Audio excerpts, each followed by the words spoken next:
Fly ball, deep left field. Oh, 27, does it again. Gone. Fernando Tatis Jr. with a 2-run shot has the Padres on the board.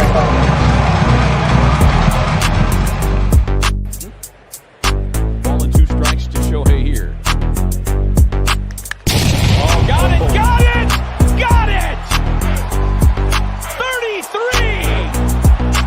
Oh, wow. Where did that one go? That's his 11th.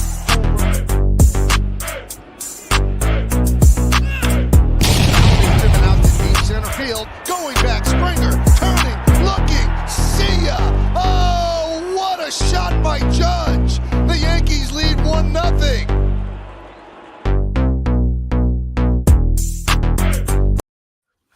Hello, everybody, and welcome to episode number 34 of the Free Baseball Podcast. Jake had a new background like a bunch of episodes ago. I got a new background now, new house. Congratulations.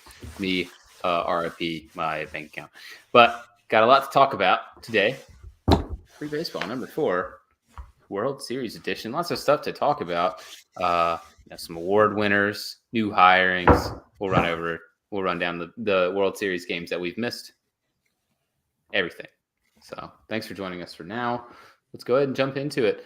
New manager in Kansas City, former Rays bench coach, Matt Quatraro. I think that's how it's pronounced. Thoughts on this one, Jake? No, I'm sure all the No.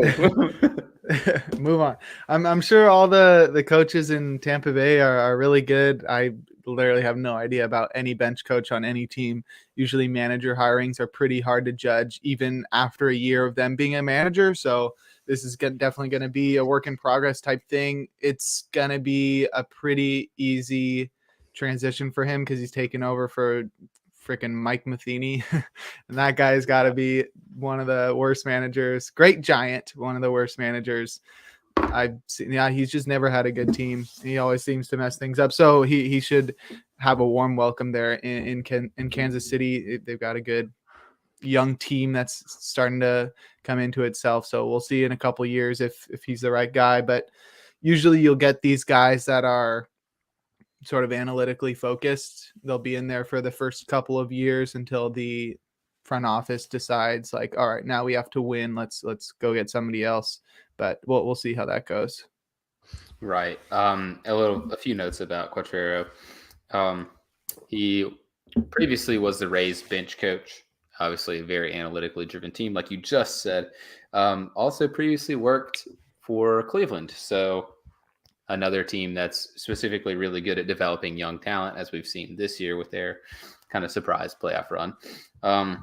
Probably really good hire, I think, for the Royals. They've got a super young core, but you never really know. It's hard to tell with hirings. And speaking of that, staying weirdly enough with the Royals in the AL Central, their bench coach, former bench coach now, Pedro Grifol, has been signed by the Chicago White Sox to be their new manager. So congratulations, White Sox, for potentially getting a manager that's not an old dinosaur. Like Tony La Russa. So awesome. I don't know.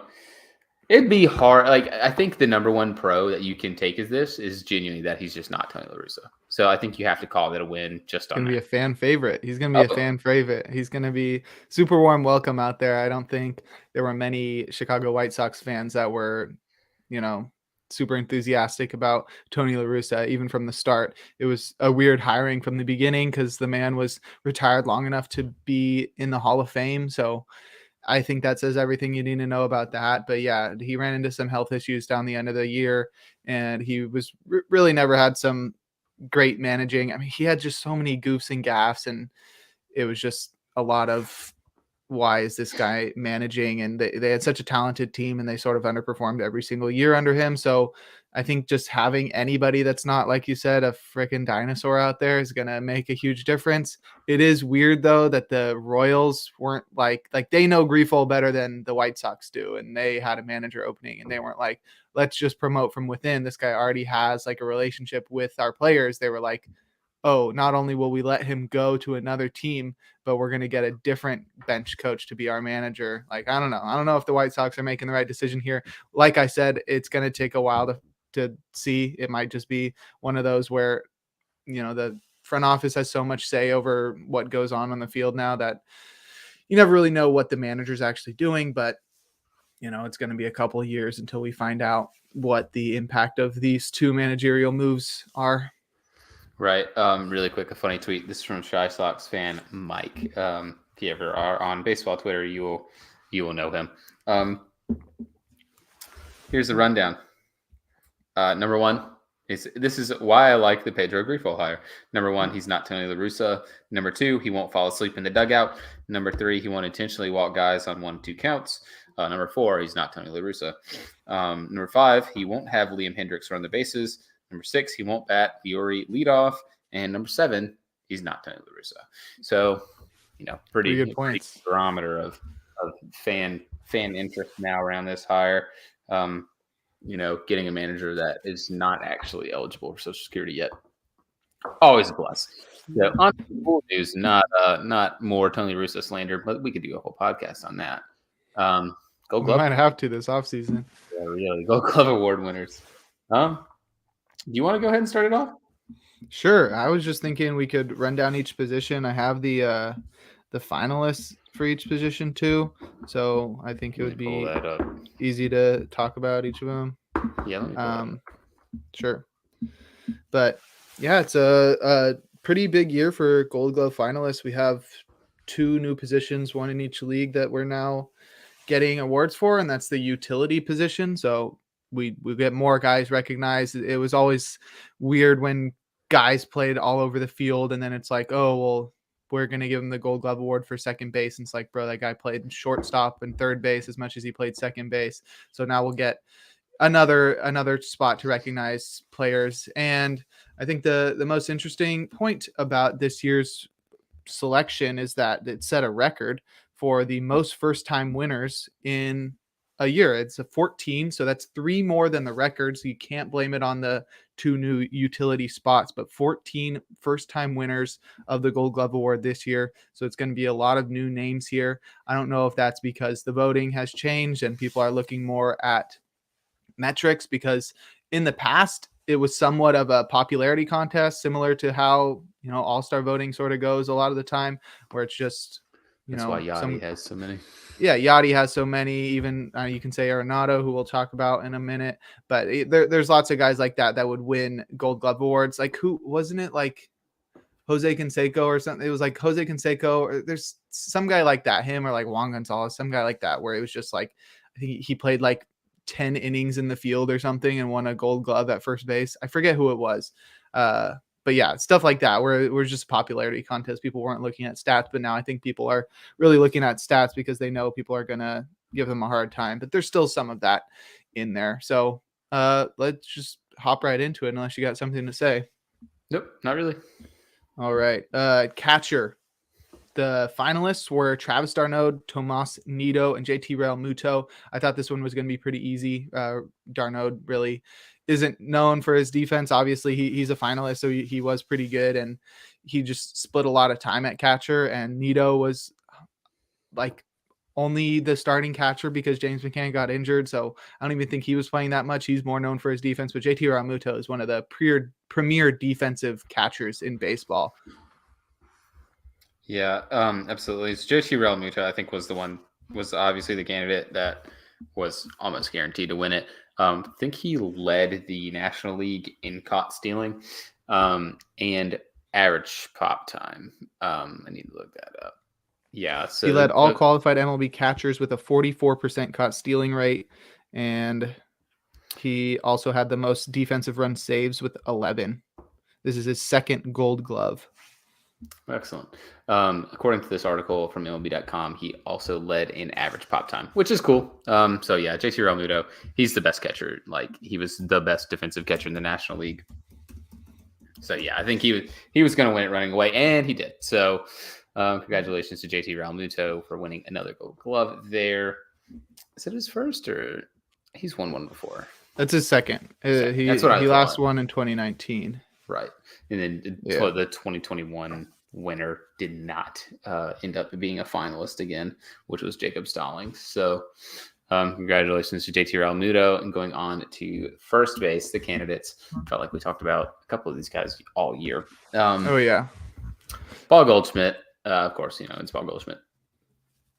He's pretty typically very good, just like Matt Olson, who also was the other candidate, and Christian Walker, the Arizona Diamondbacks. All finished there. But yeah, were you surprised by these nominations at all? Not the nominations. No, Matt Olson has been a premier defensive first baseman in the AL for many years, and Goldschmidt has won Gold Glove awards in the past.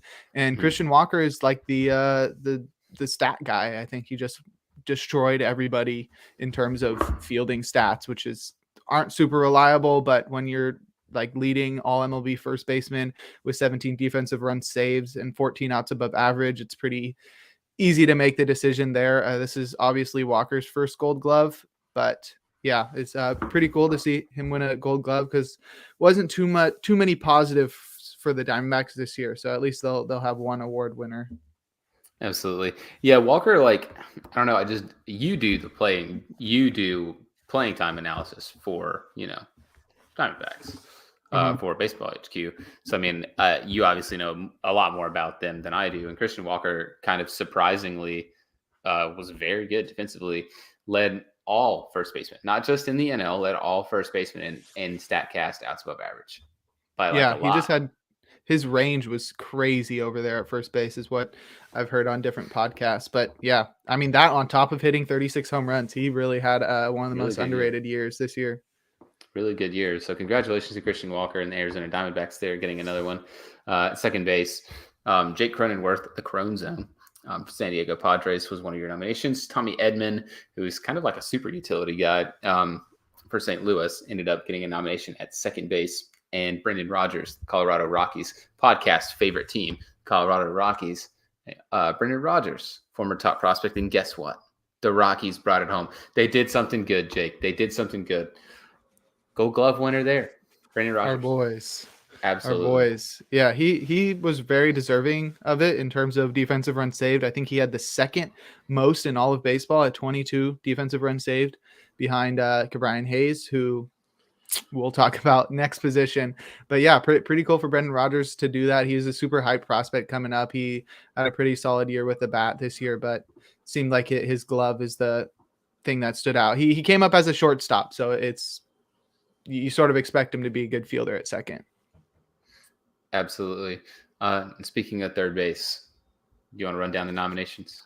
Yeah, it's this year we had some pretty tough competition. Even Manny Machado didn't get nominated, even though he's been one of the best fielding third basemen in baseball ever since he came up. He wasn't even a nomination because Nolan Arenado, Ke'Bryan Hayes, and Ryan McMahon were the top three options. Like I said, Ke'Bryan Hayes led the majors in defensive runs saved, and he did not win the award because this is one of those instances of sort of popularity contest. Arenado won again. This is what is it? The 200th time he's won. I don't know. He's won like every single year of his career. Yeah. Let's see. 10. Arenado. He's won it 10.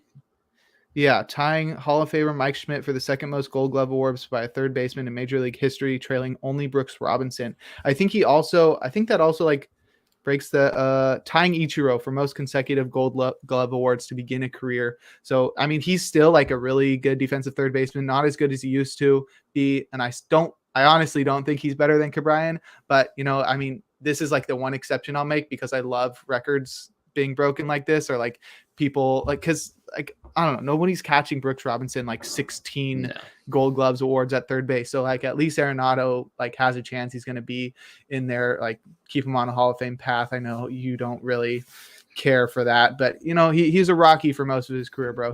That means he's our favorite player. So, but yeah, that pretty dope though, that we have like a generational third baseman still continuing to do his thing. Right. I would like him a whole lot more if he had actually opted out of his contract. Yeah, that'd be there cool. Were rumblings. Norman. There were rumblings. He might have opted out and then he did not. Yeah, so he'll be in St. Louis next year. So he'll remain Davis's least favorite player. No, my least favorite player retired. So I'm laughing, bro. Tony it's La easy. Russa? No, Yachty. No more Yachty. Okay. Nice. Yeah, All I right. hate So now you're doing So, good. I'm doing great, man. Ryan Braun's gone. Yachty's gone. It's happy days. Happy days over here in Cubs land. Dang. That's crazy. Move on to shortstop. Got another Padre. We talked about second base. Jake Cronenworth. Ha-Seong Kim at shortstop, filling in for known dum-dum Fernando Tatis at shortstop. Earned a Gold Glove nomination. Not domination. What the heck? Earned a Gold Glove nomination. So Ha-Seong Kim gets one. Miguel Rojas, he honestly feels like he's just kind of been in and around like the Gold Glove conversation for like a while at short, especially last year. He's always really good. And Dansby Swanson, the Atlanta Braves, right there as well. So a lot more domination here from the NL East. It feels like they've had so many like nominations just in every single position here. But yeah, Dansby Swanson ended up taking this one. And is that really a big surprise? I don't know. He made it. It sort of is. I mean, I hadn't been following his fielding during the season, but it's a big step up of where he used to be. According to that MLB.com article we've been reading off, we're reading off of two. I know we both are. He led all NL players with 21 outs above average, which was a 19-point increase from last year when he only had 2 outs above average. So he really improved in the field. So it's his first Gold Glove, first All-Star team as well this year. So he's really going to be making a lot of money this offseason because he's a free agent for the first time. So that's a pretty good way to go out, though, is with the Gold Glove award. I doubt he's going to be winning any other awards other than that, but it's still pretty cool to, put that on your resume before you hit free agency. Yeah. He has really, really grown just as a player in general, not just a defender. Not just as a man. A man. He's grown from a baby to a man. Just like the night man cometh, got to throw in the Sunny Philadelphia references. You see that Mac throughout the first pitch today. He did? Oh, yeah, no, they had like a bunch of them like come out and throw the first pitch. That's pretty dope. Moving on to left field, couple guys in here, and then the very rightful deserving winner of the Gold Glove in left field. So the Chicago Cubs, Ian Happ, Arizona, and then traded to Tampa Bay. David Peralta also nominated, and then Christian Yelich, very surprisingly, thrown in there. But yeah, Peralta previously won. I think Yelich has previously won. Happ really stepped up his game as a defender. He's kind of been like thrown around a lot. I mean, he's played some center, he's played some right. He's DH'd a good amount, and then this year he just kind of stuck in left field full time. And some second base too in the past. He has played a little second base, which is very weird because he's not very good there. But yeah, found a home potentially left field. It's been really good there. Wins his first Gold Glove. Christian Yelich was a really surprising addition to this because he's just not a good defender. He just really isn't. I haven't watched a lot of it, but I'm sure it had to do with a little bit of popularity. Maybe they're feeling bad for him because he's been so bad the last couple of years that they're just like, we'll make him think that we're watching him when he's in the field because nobody's watching him when he's batting. But, Happ was sort of pretty deserving. It didn't seem like a really strong field. I know Peralta's won a few Gold Gloves, or at least one. Mm-hmm. He won one. But Happ led all left fielders, MLB left fielders, with 8.3 UZR, which is ultimate zone rating. So he had good range out there, and he is just the 4th Cubs outfielder ever to win a Gold Glove award. That's awesome. So Christian Yelich, really good. He was in the 13th percentile in StatCast outs above average, the 2nd percentile. Excuse me. Golly, he's so bad. He's in the 2nd percentile for outfielder jump and 27th for arm strength. So he was bad at literally everything. Tony La Russa was voting for nominated left field Gold Glove. Yeah, whatever. That's stupid, but okay. Center field. I'll let you do this one. Sure. Center field, we had 3 really solid finalists. One of them's a rookie. That's Alec Thomas. One of them is a guy who we talked about earlier in this year when he got really mad at the Giants. That's still one of my favorite stories of the year. And that's Victor Robles. And then the winner was Trent Grisham, who, former Brewer. We're just talking about the Brewers with Yelich, but he's really a really great defender out there in center. That must be why he made that gaffe in the wild card game a couple years ago, just because they had him in right field. He didn't know what the heck he was doing. He needs to be in center field. He's really good out there. He made a few plays during the championship series as well that were really good. He's just super confident out there. He really doesn't miss the routine plays. He can cover a lot of ground, and he makes dives look super easy. He had 17 outs above average this season, which tied Dalton Varsho for the MLB lead, which is crazy because Dalton Varsho is a catcher that plays the outfield. But yeah, this is Grisham's second Gold Glove award. He didn't win last year, but yeah, pretty cool. Absolutely. Yeah. Trent Grisham super deserving there in a year that, his bat kind of just left. He's able to make up for it with the glove. And then on to right field. Talk about Dalton Varsho. Dalton Varsho nominated for right field, along with Juan Soto, who really has stepped up as a fielder. Has he?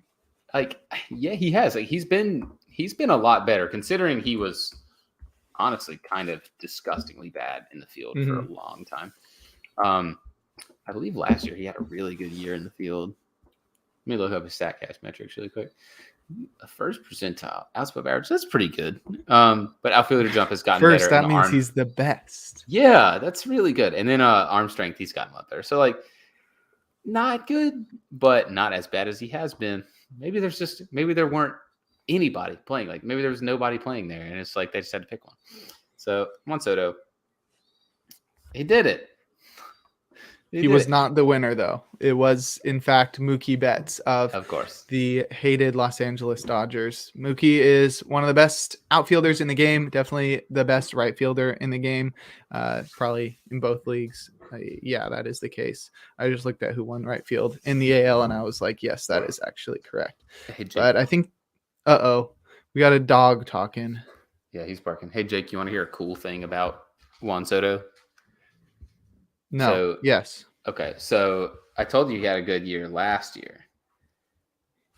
What do you think the discrepancy in his outs above average, if I already told you this year he was in the first percentile?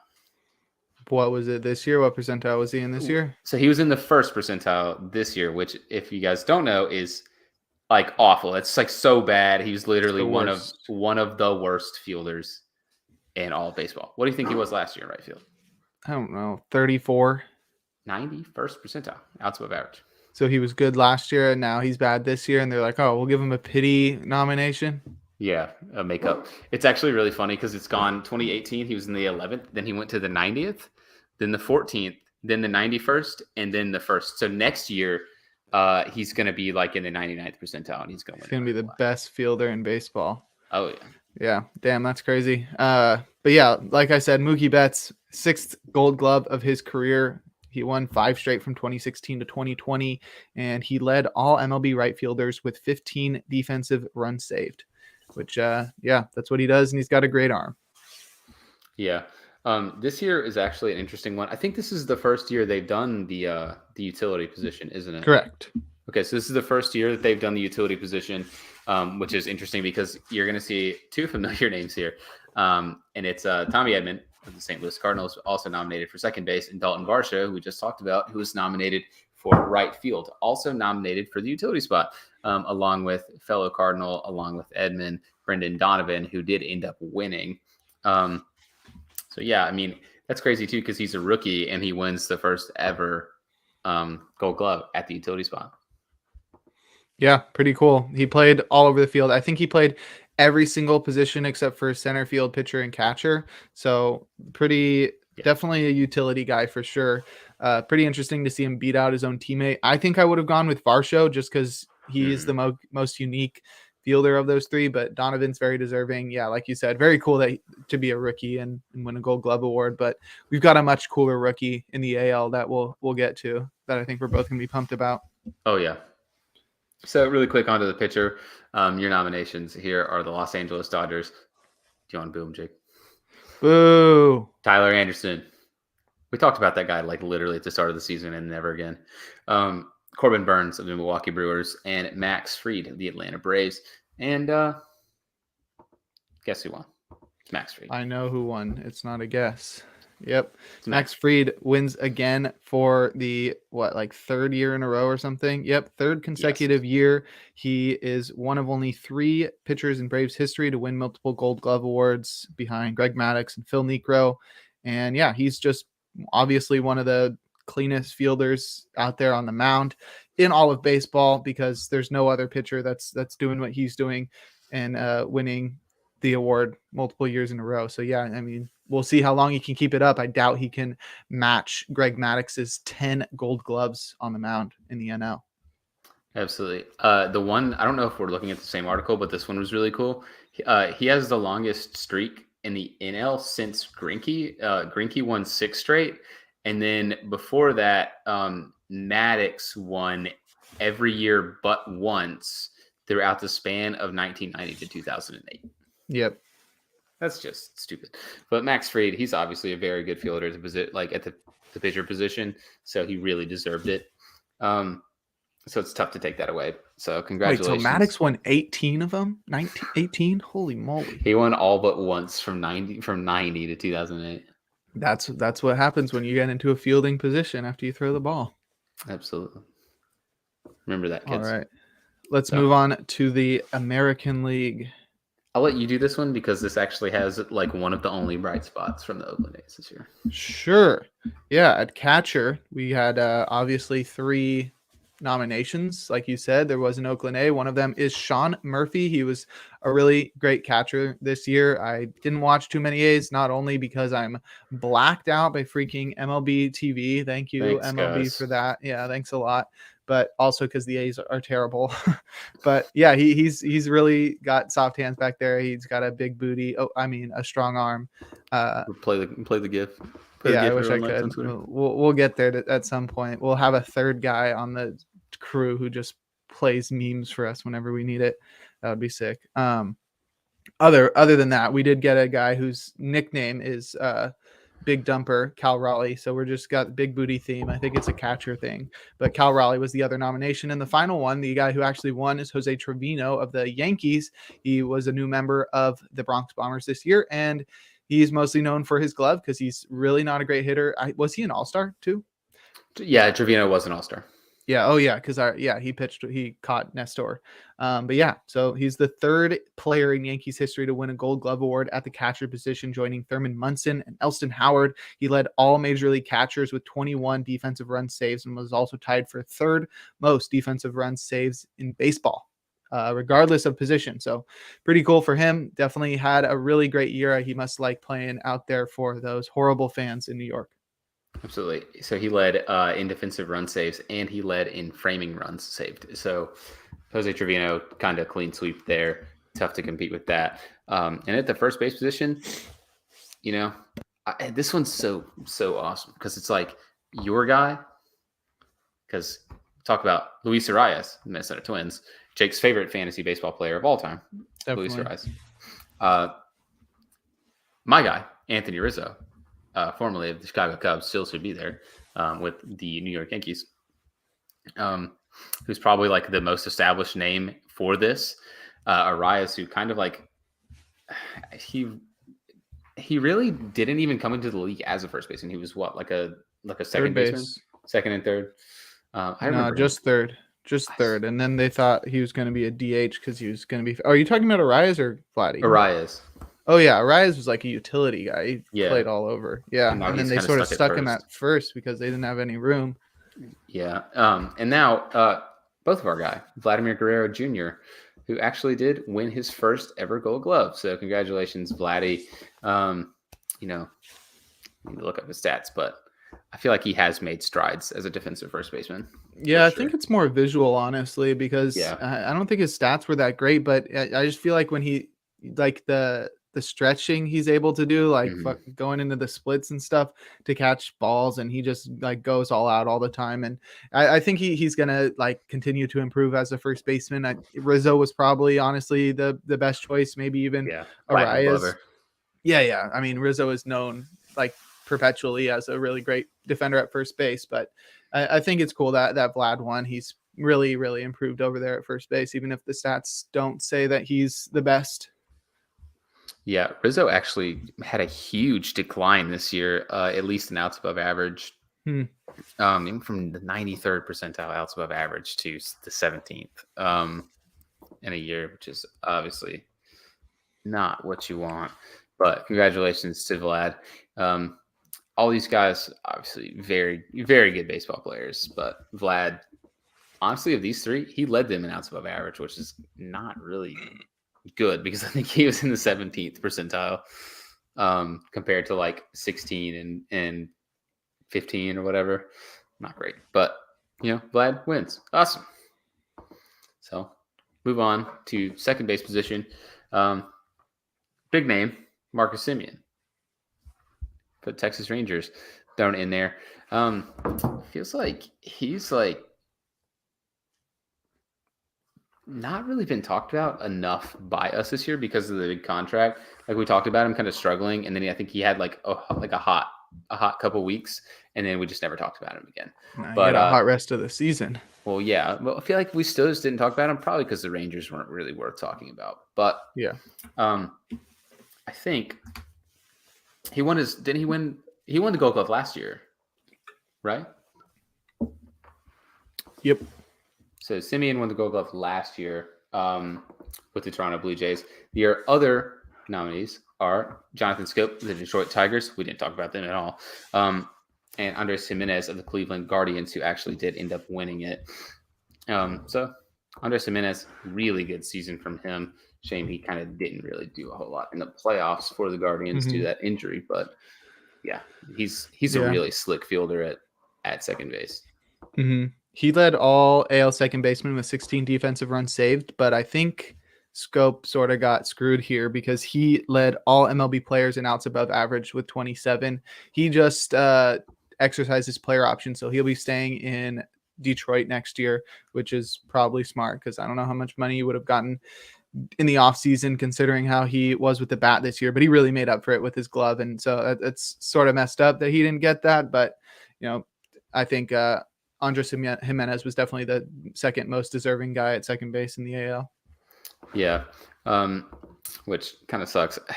Scope probably got hosed because he plays for the Tigers. Let's be honest. Yeah. Nobody watches those games. Shortstop. This one's pretty fun. We got Xander Bogaerts, Boston Red Sox, Carlos Correa, the Minnesota Twins, and Carlos Correa's replacement in Houston, Jeremy Pena. It was just man on fire, and ALCS MVP, Jeremy Pena, who also gets to go home with his first Gold Glove. And I believe that makes him the first AL rookie shortstop that has ever won a Gold Glove. Really? That's crazy. I think so. I need to pull it up. I'm pretty sure he's the first rookie shortstop that's ever won a Gold Glove. That's what it says here. Pena is also the first rookie shortstop to win a Gold Glove. That's pretty awesome. Yeah. So his glove is really translated from the minors to the majors. He seems really comfortable up there, even if his bat cooled off in the second half. He had a really great season all around. The glove definitely helped boost his WAR total as well. It's interesting to see him beat out Correa. That's cool. I think Correa just didn't play enough this year to win that, and Bogaerts has probably improved a lot, or they're tripping with their nominations because he improved, but he still wasn't good. I think he has never really been a great fielder in my eyes. I think from what I saw, Bogaerts had 5 outs above average, and Pena had like 16. So like that's not a close race, but Bogaerts. I mean, he's gotten better because he was really not a good fielder in the slightest. Like now he's at least like serviceable. So moving on, we're going to do, what do we say? Third base. Yep. Third base. Matt Chapman, the Toronto Blue Jays. That's kind of still weird. Jose Ramirez, the Cleveland Guardians, and Ramon Urias of the Baltimore Orioles are your nominees here. And Ramon Urias of the Baltimore Orioles ended up coming away with this one, which is kind of surprised me. Just because, Very. I don't know. Thoughts? Matt Chapman is like one of the best fielders in baseball. He was like a multiple-time Platinum Glove Award winner, and now he's just not beating out just a guy that wasn't even a regular before this year. It's pretty crazy. I thought Chapman would be running away with these for years to come, but pretty cool to see Ramon Urias swoop one here. Yeah, I think they were tied for Ramon Urias tied for the lead among AL third baseman with 7 outs above average, which is, I mean, obviously very good. It's just still like, it's kind of an unsung name. I mean, he was like, didn't he play like second mostly last year? Second and short? Yeah, I mean, he was like a utility guy last year, so pretty cool. Yeah, well, I mean, there you go. And then here's the one that I think we're excited to talk about is left field. Andrew Benintendi of the Royals / New York Yankees. Brandon Marsh, who is playing like a lot of center now, so I don't even know how he ended up getting majorly nominated for this. But Brandon Marsh got nominated for left field, obviously with the Angels, and then now with the Phillies. And our guy, Stephen Kwan of the Cleveland Guardians. Let's go. Nominated here. And Stephen Kwan paced him, came away with it. And now he has a Gold Glove to show for it. Yeah.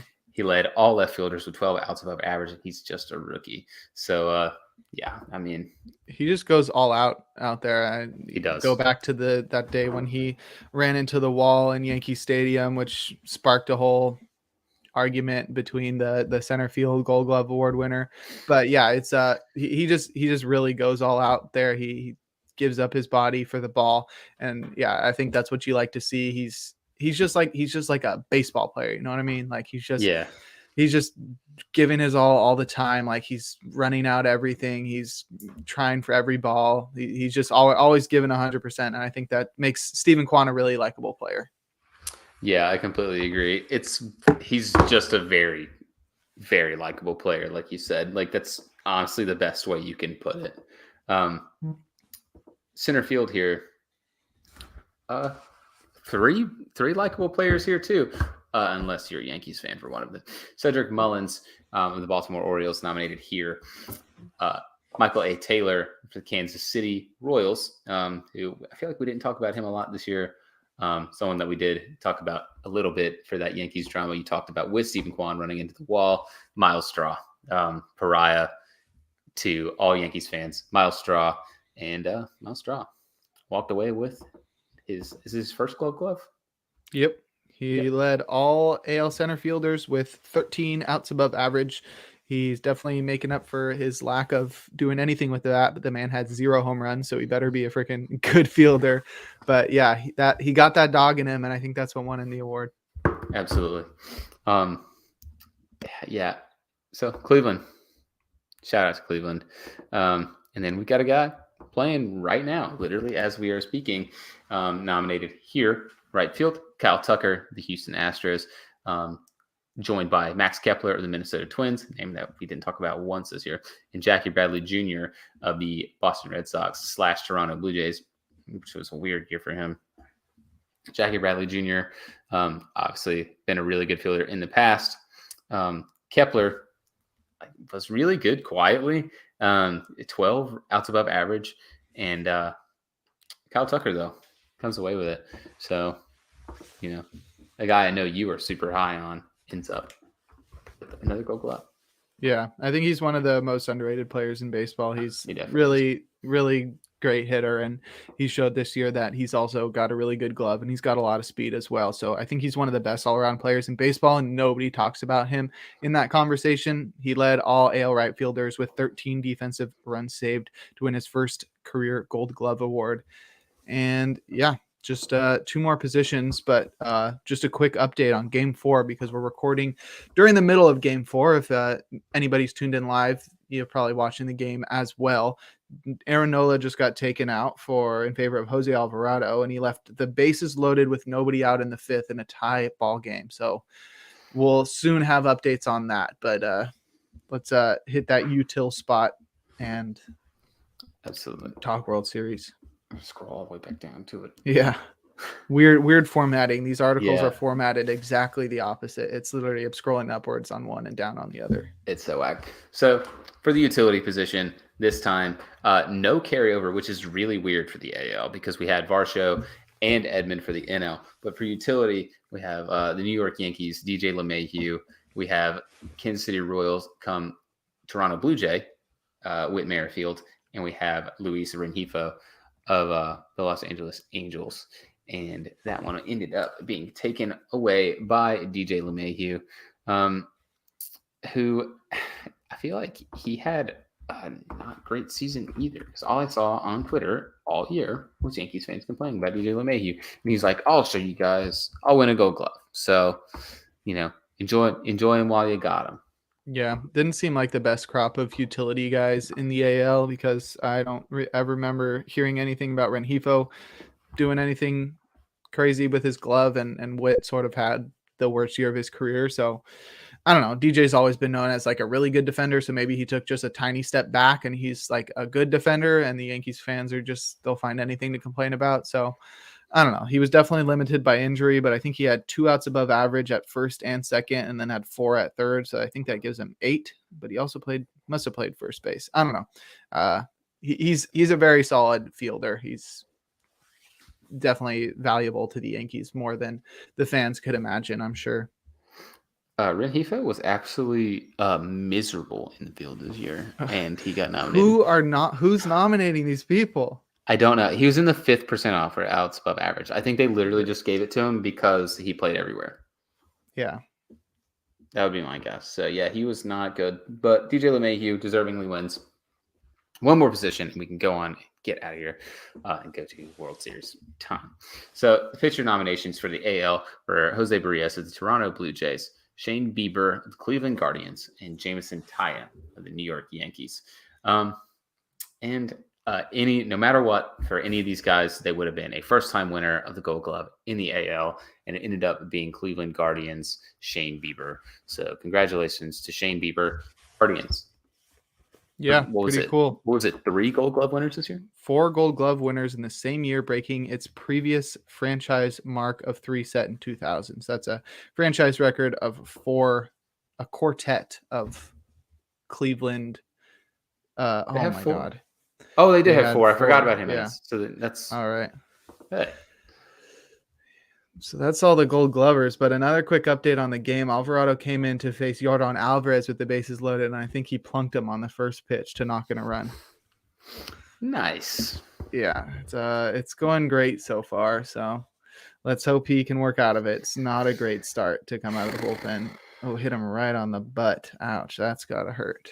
But yeah, those are the Gold Glovers. I hope everybody liked our in-depth review of those Gold Glove winners.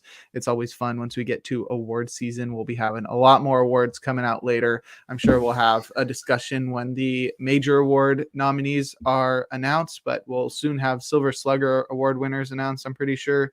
So yeah, pretty cool. But you want to talk some World Series, bro? Yes, I do. All right. So yeah, game 1 was freaking lit. Absolutely. So I'll let you run this one down for sure.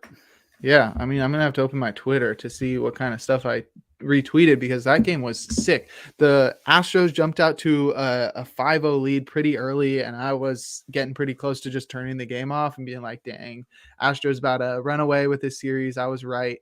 And then the Phillies were like, heck no, we are actually supposed to be here. We're meant to be in the World Series right now. And they had, I think that was the largest comeback in World Series history, coming back from 5 runs. Maybe not the largest in World Series history. That's what I remember.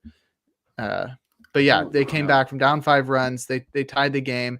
They brought it all the way into the 9th. I mean, there was that crazy catch by Nick Castellanos. I mean, we'll talk about things more in depth as we get into this, but yeah, they ended up hitting a game-winning home run in the top of the 10th, and then were able to shut things down in a really stressful bottom half of the 10th. But yeah, it was lit. So how about we start with Kyle Tucker? Do you remember who I called as World Series MVP?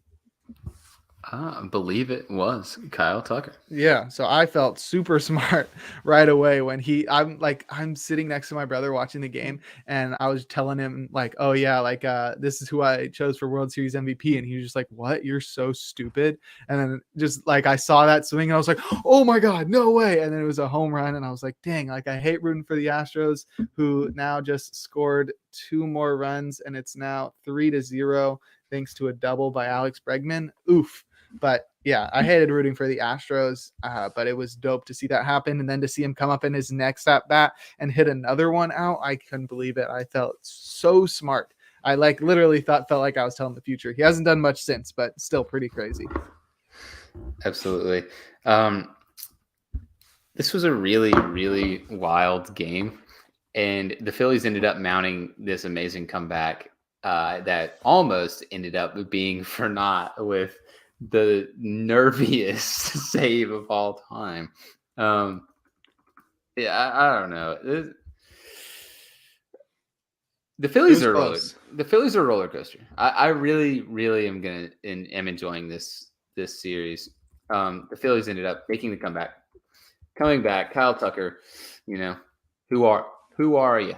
Because they lost. So not a whole lot you can do there when you got to go up against the Phillies. And I found a tweet, and I just have to let it out because it's like my favorite thing that I've seen. And it's this: the Houston Astros are a perfectly engineered baseball machine of death. No one in their right minds would challenge. But the Philadelphia Phillies are, that meme from Arthur where it's DW looking at the door and it says, "That sign won't stop me because I can't read." That's what the Philadelphia Phillies are. They're plucky underdogs. They're not backing down to absolutely nobody. And the Phillies came back and won that one. And then guess what? In their next game, Astros go back to being a perfectly engineered baseball machine of death that no one in their right minds would challenge. And they just dominated the Phillies. They read that sign.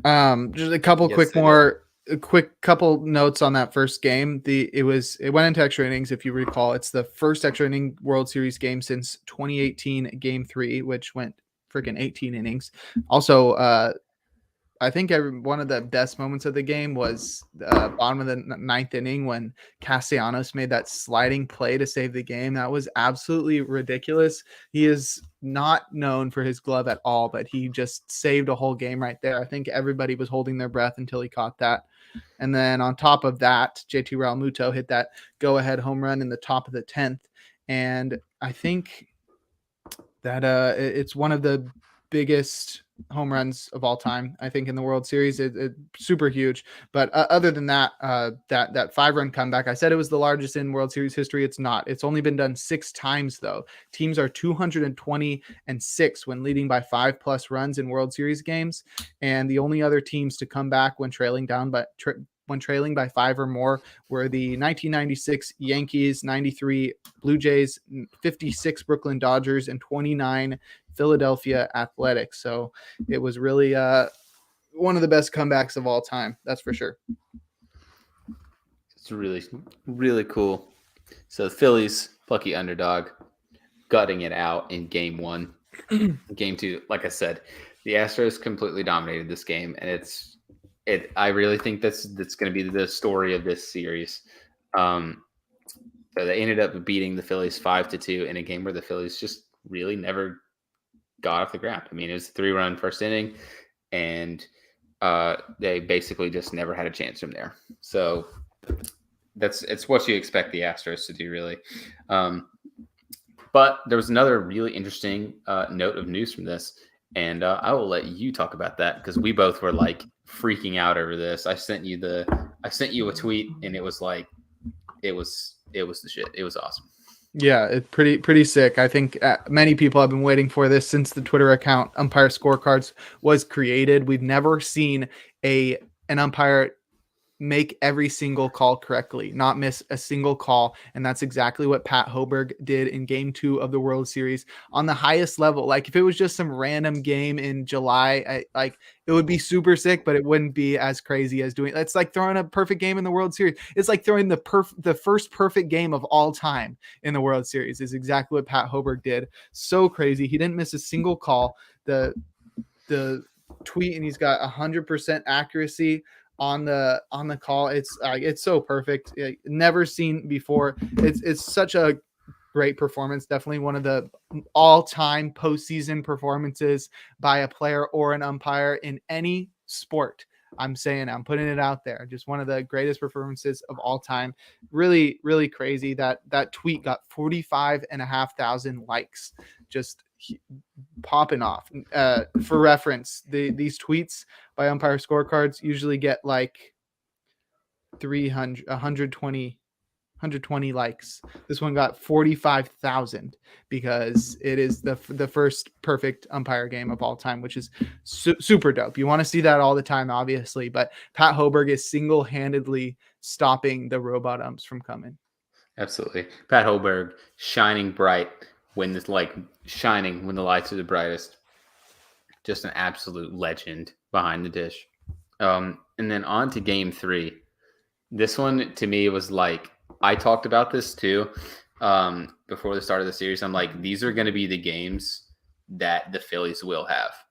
And if their offense just rolls like they did in this game, they're going to be insanely hard to stop. So this game ended up being a 7-0. It's weird to say 7-0 was a rout, but that's kind of what it felt like. The Phillies just kind of went out there and they blew up Lance McCullers. Bryce Harper, first pitch off of him, dinger. That was so sick. Yes, it was. And he was my pick, if you'll remember, for World Series MVP. This was followed up by several other home runs, including one by Kyle Schwarber. And here's a cool little factoid for you, Jake, about Mr. Kyle Schwarber. Kyle Schwarber has now homered in every single postseason series that there is. So he has got a dinger in the NL wildcard, AL wildcard, NLDS, ALDS, NLCS, ALCS, and now he is homered in the World Series. So he has a home in the AL last year with when he was with the Red Sox. Remember when he got traded to the Red Sox? Yeah, and they went all the way through to the ALCS. Yeah. Did they? I believe so. I'm not doubting you. I can't remember that. I'm gonna look it up though. I'm sorry to doubt it. 2021 ALCS. He had a grand slam in the ALCS. Bro, my brain is not working. ALCS game work all day. ALCS game 3. He had a grand slam. That's insane. That's super sick. I was gonna say the one that foolish Bailey tweeted about Bryce hitting all of the home runs in every single round this year for the first time ever, but that's way cooler. Yeah, Bryson. Well, run off that stat. Bryce Harper. Yeah, sure. Bryce Harper is the first player in MLB history to homer in the Wild Card Division Series, Championship Series, and World Series in one postseason. And the following tweet that Bailey has to that is, I like how I say MLB history as if this has been possible for 150 years and not 10. Yeah. Here's a couple more cool notes from this game.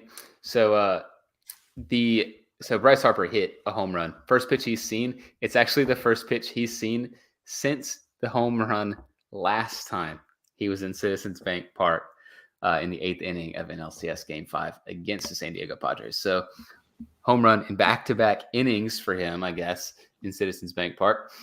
First pitch he's seen, absolute jack into the right field bleachers.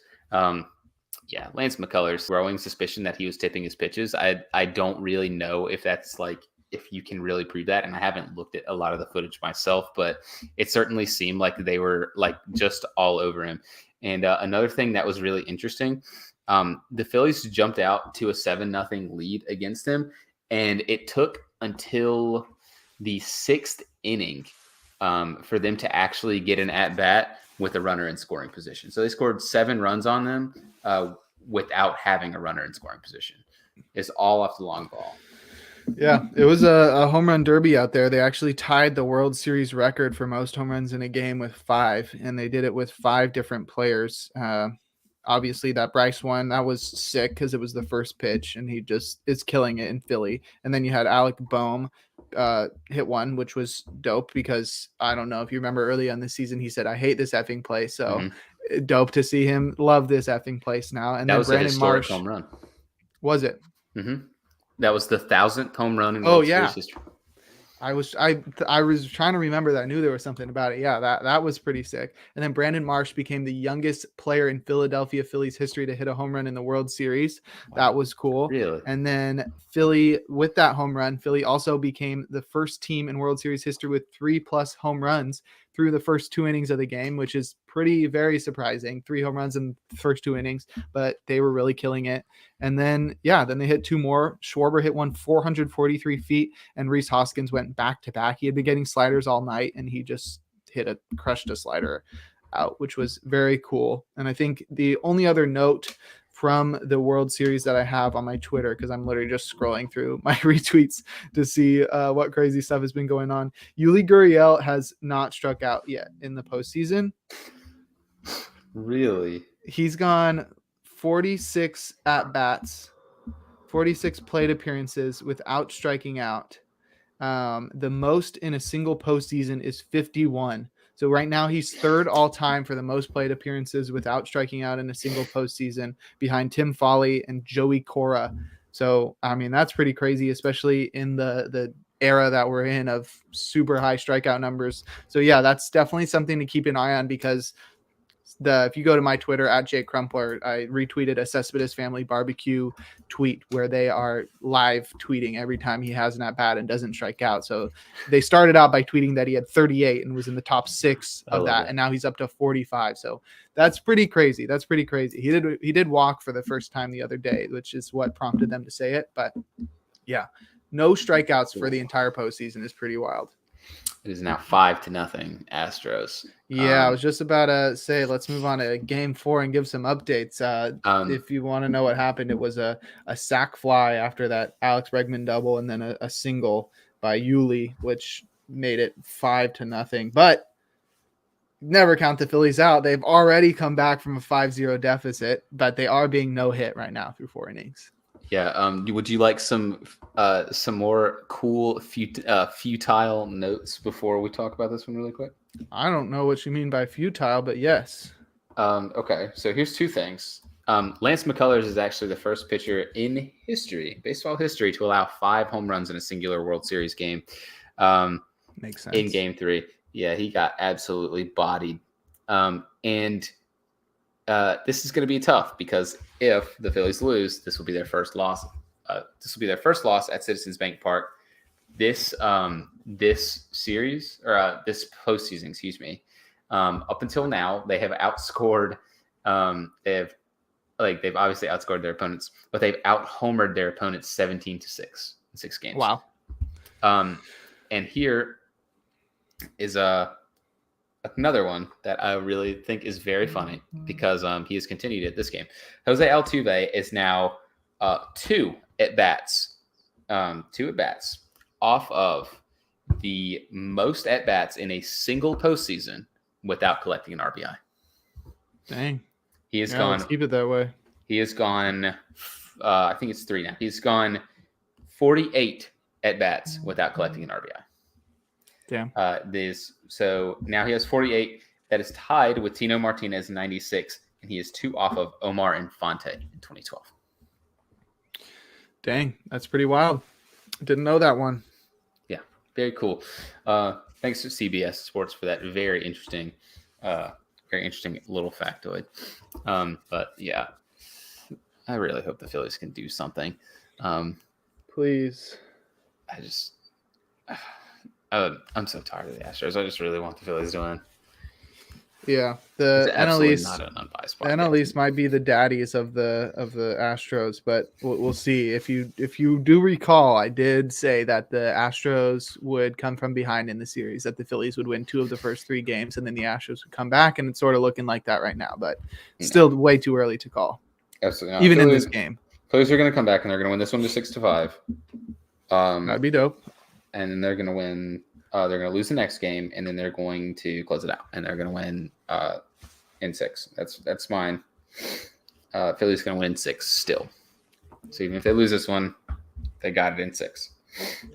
Yeah, I'm sticking with my original call. I think it's still way too early in the series to count out the Astros. I know we're in game 4 now, but you cannot count them out. And even if it's like 3-1, we've seen teams blow 3-1 leads, and they've become very infamous for that. But I could see it happening. The Phillies are known to blow leads, so we'll see how that goes. It's definitely been a really exciting World Series. I didn't really get to watch game 2. I was at hanging out with a friend at a tailgate, which I have not been to in years. Apparently Sac State goes crazy, which I thought it was a commuter school, and it is, but apparently they have frats there.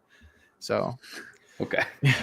It was pretty cool. But yeah, I did not get to watch most of the game. I got to watch the last 2 innings, which weren't too great because the Phillies were losing. But that first game and the third game was awesome. This fourth game isn't going too well so far for fans of the Phillies. But yeah, it's some guy at my work said like, oh yeah, like my parents were like pissed about the World Series, and I was like, oh, why? And he was just like, oh, they're Astros fans. They live in Houston. And I was like, that's disgusting. Yeah, that's gross. that guy sucks. So no, he's cool. I don't know who his parents are though. His parents suck. Yes, definitely. I don't know who you are. I'm sure your parents are lovely people. Just tell them to pick a new baseball team. Yeah, definitely. I wonder if they know. I wonder if they've been baseball fans for a while, or if they're just like, we live in Houston and the Astros are good. Yeah. Hey Jake, you want a cool bug fact about a bug fact? Yeah, you want a cool bug fact about baseball and the World Series? Bugs? So you know the taco promotion that Taco Bell does? You don't know the cool bug Kyle fact Schwarber. meme? Yeah, so no, I don't know cool bug fact meme. What the heck? I'll send it to you after. So the team whose player steals a base to win America free tacos has actually gone on to win the World Series 80% of the time since they've started to do the promotion. I've seen that one. I've seen that tweet. I know Carabas tweeted it earlier. So yeah, Schwarber the GOAT. I mean, do you remember who stole the base last year? He's in all the commercials now. Lindor? No, Albies. Yep. You got switch hitting middle infielder, right? Switch hitting foreign middle infielder. So close enough. Yeah, same guy, really. Yeah. Also, my best friend said, because I was at his house. He's the guy who goes to Sac State, and we were watching the final 2 innings at his house, and he goes, "Wait, the Astros cheated?" He's not a baseball fan, but I was just like, "Wait, what?" Yes, I'm pretty sure everybody knows that people that don't even watch baseball. I'm pretty sure you knew that when it happened, and now you've just forgotten. But it was pretty funny because I was like, I didn't know. Like, my mom knows the Astros cheated, and my mom like doesn't know how many people are on the field. I'm serious. I asked her one time, like, how many people are on a field? And then she's just like, okay, like, let me do this. Don't help me. And she goes like, catcher, first base. I feel like I said this on the podcast already. Catcher, first base, second base, shortstop, third base, that guy in between third base and second base, the guy left field, the other guy in the outfield. And I was just like, what?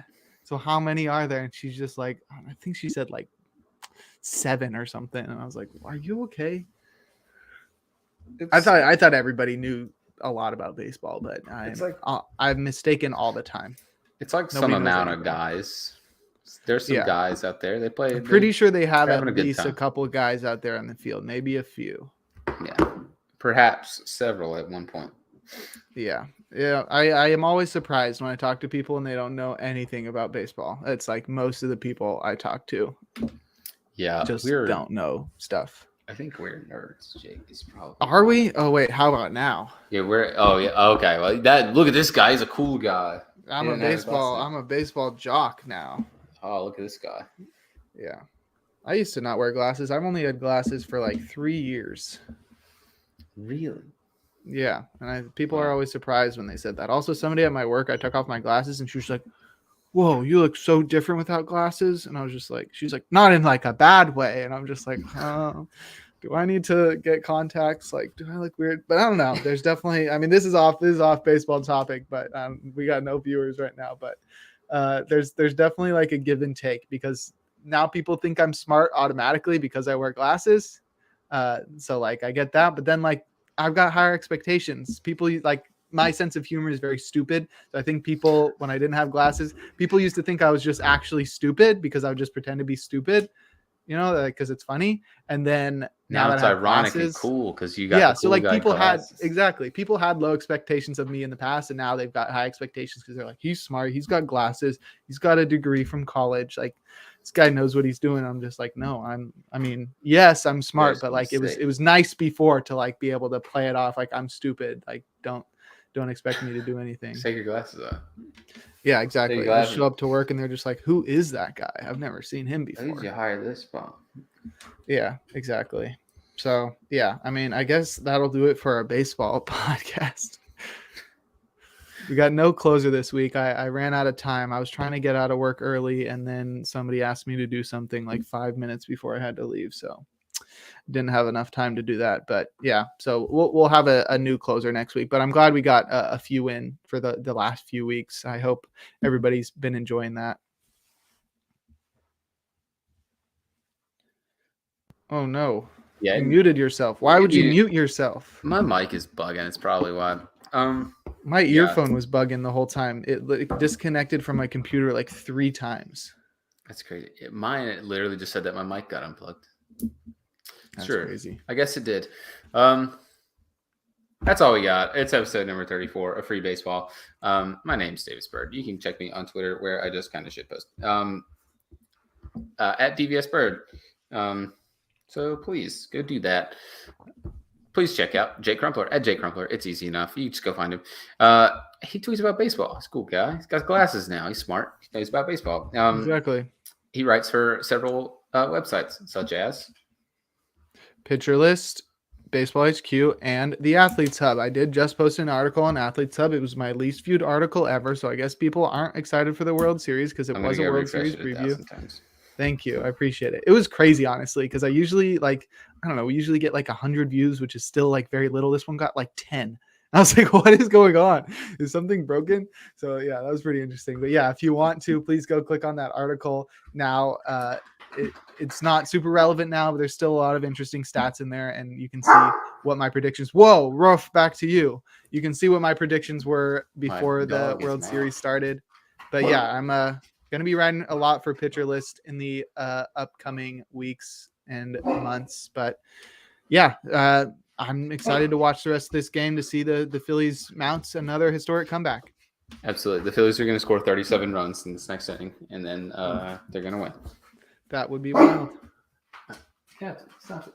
But that's all we got. Go check out the rest of the content on the Athletes Hub. Just follow him on Twitter at Athletes Hub. At Athletes Hub. I'll remember it. I remember the name of the site. I can't remember the name of Twitter. I run the Twitter. I should know that. That's kind of sad. Yeah, I run the Twitter. I should really know that, but I don't ever have to check it.